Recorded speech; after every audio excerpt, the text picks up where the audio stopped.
اعوذ باللہ من الشیطان الرجیم بسم اللہ الرحمن الرحیم ربنا ہب لنا من ازواجنا وذریاتنا قرۃ اعین واجعلنا للمتقین اماما آمین یا رب العالمین۔ رب اشرح لی صدری ویسر لی امری واحلل عقدۃ من لسانی یفقہوا قولی رب یسر ولا تعسر وتمم بالخیر آمین یا رب العالمین۔ قرآنی دعاؤں کے سلسلے میں آج ہم ایک بہت خوبصورت دعا گرامیٹیکلی انالائز کرنے کی کوشش کریں گے۔ یہ دعا جو ہے سورۃ الفرقان کی آیت نمبر 74 میں ذکر کی گئی ہے اور سلسلہ چل رہا ہے جی عباد الرحمن کا۔ پچھلی دعا بھی سورۃ الفرقان کی آیت کی ہی دعا تھی۔ اللہ تعالیٰ نے سورۃ الفرقان میں عباد الرحمن یعنی الرحمن کے بندوں کو ذکر کیا ہے، تو ان بندوں کی دعاؤں کو یہاں پر ہم گرامیٹیکلی انالائز کرنے کی کوشش کر رہے ہیں۔ تو آج کی دعا جو ہے میں نے آپ کے سامنے پڑھی ہے۔ مکمل آیت کچھ یوں ہے، الذین یقولون،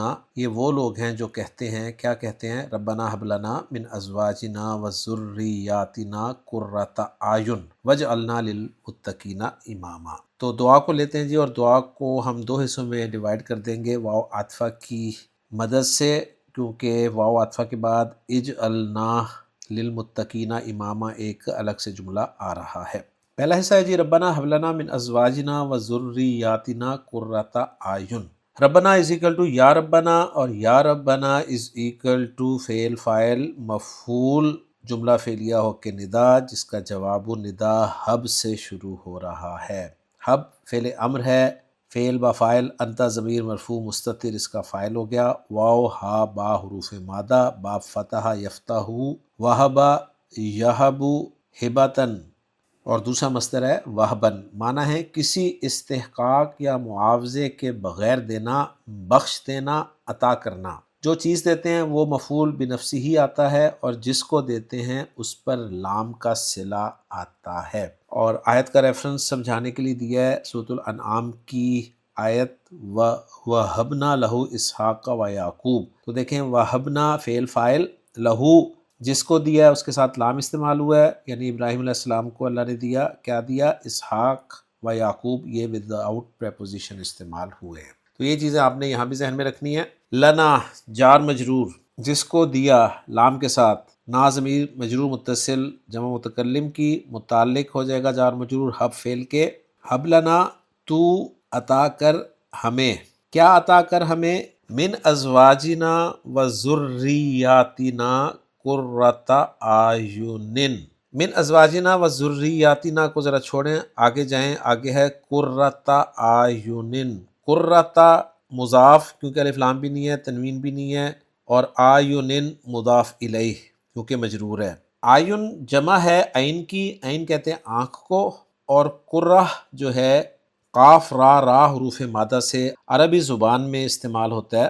مصدر اس کا کرن ہوتا ہے، معنی ہوتے ہیں ٹھنڈا ہونا، اور جب اس کا فاعل ہوتا ہے عین، یعنی عربی میں کہا جاتا ہے قر عینہ، تو معنی ہوتے ہیں آنکھ ٹھنڈی ہونا، اور آنکھ ٹھنڈی ہونا کے معنی ہوتے ہیں خوش اور راضی ہونا، یعنی مطمئن ہونا۔ خان صاحب کی ڈکشنری میں قاف را باب سین سے لکھا ہوا ہے جی قررا یقررو، تبدیلی کے بعد کررا یقررو، کرن اور قرارن، کسی چیز کا ٹھنڈا ہو کر جم جانا، ٹھنڈ ہونا، ٹھنڈا ہونا، لازم و متعدی، دوسرے معنی ہے جم جانا، ٹھہر جانا۔ تو گویا یہ عربی کا ایک محاورہ ہے، اور یہ محاورہ اردو میں بھی استعمال ہوتا ہے۔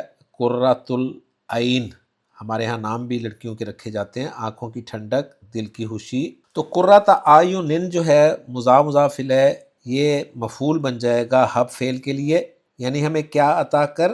آنکھوں کی ٹھنڈک۔ اچھا، وہ آنکھوں کی ٹھنڈک کس میں سے ہو؟ اس کا ذکر ہے من ازواجنا و ذریاتنا۔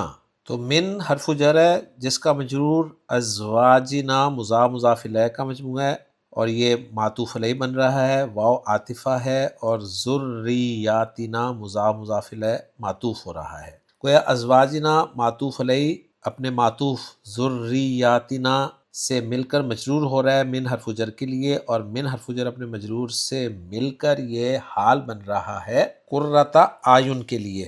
اور ایک رائے یہ بھی ہے کہ یہ متعلق ہو سکتا ہے حب فعل کے۔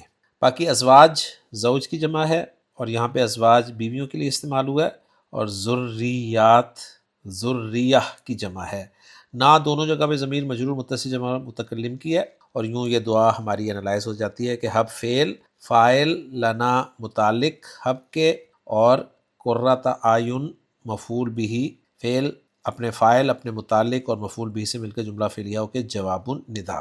جو دوسرا حصہ کیا ہے وہ ہے جی وجعلنا للمتقین اماما، واو عاطفہ ہے، اجعل فعل امر ہے، فعل با فاعل، انت ضمیر مرفوع مستتر اس کا فاعل، دو مفعول ڈیمانڈ کرتا ہے جی یہ۔